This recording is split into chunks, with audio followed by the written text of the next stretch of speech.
So I had a lot of questions as to just basically how does the planter work, and this particular planter works very well. But they were meaning more of an in general thing of how does it get the seed in the ground and all that. And so on the planter we start, there's some basic stuff.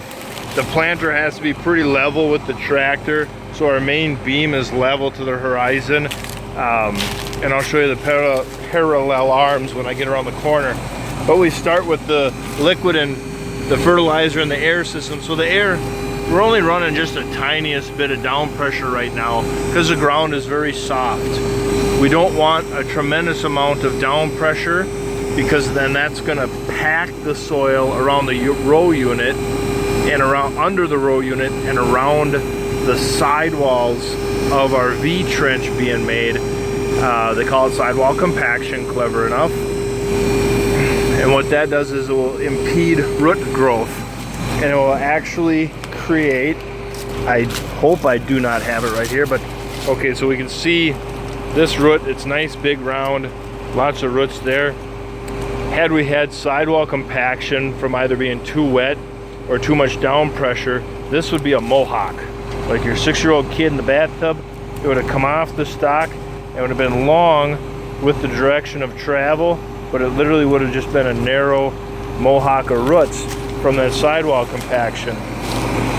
So we watched that close, and you can just, it's a physical sight thing, and getting out and checking it.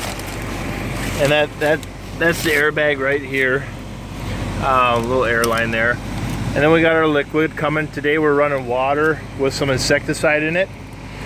This field we've had some wireworms, grubs, and other bugs that love to eat on our seed. That is kind of counterproductive to growing a crop. We don't run the insecticide on every acre, but this field, it's gonna get some. And so we come, so with the planter frame being level, we've got our parallel arms, and these allow the row unit itself to ride up and down independent of each other moving across and of the main frame, so we can maintain our depth. Our row cleaners are floating, so if they hit something, they can move up and down, and they're just tickling the ground. And all we want to do is just cut and move some of that trash out of the way. We don't want to be moving much dirt, especially on soybeans. Corn, that was the big advantage on corn by going to strip till from no-till. Is right here is a perfect scenario. You got that little bit of pinched residue down there. On soybeans, there's a great chance that them seeds will still germinate. We got enough water or moisture in the soil. If that was corn, that residue can actually wick moisture away from the seed and kill the seed.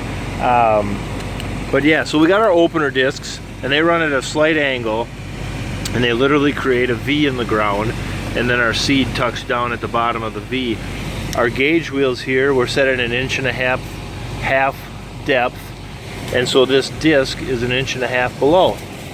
And so the meter comes around, and it drops the seeds right here. Boop, they go down that seed tube, and you see a great shot of the seeds down in that V right there.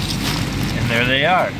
And then we're going to come to the closing wheels, and we can see kind of how they will press down and close that trench. We come behind here, and the trench is closed.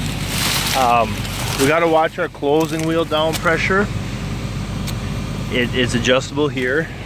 What we want is so the trench is getting closed, but we don't want to be mushing them wheels down into the ground. We just want to get that trench closed and that seed tucked in so it can have good soil contact. And so that for the most part is pretty basic of the row unit. The population, we had some hiccups with the hydraulic drive, so we went back to ground drive for right now. And that's that 10-speed setup, just like on your bike. The ground wheel runs the lawnmower tire, which then spins our seed meters. Pretty simple, it's easy to adjust. with the advanced seed monitoring in the cab, you can dial in that population very well. So yeah, that's just for the guys that were wondering, just kind of a basic rundown. I know there's a lot of tuning and stuff that you're watching through the row unit, making sure you get enough population and the down pressures and closings and all that.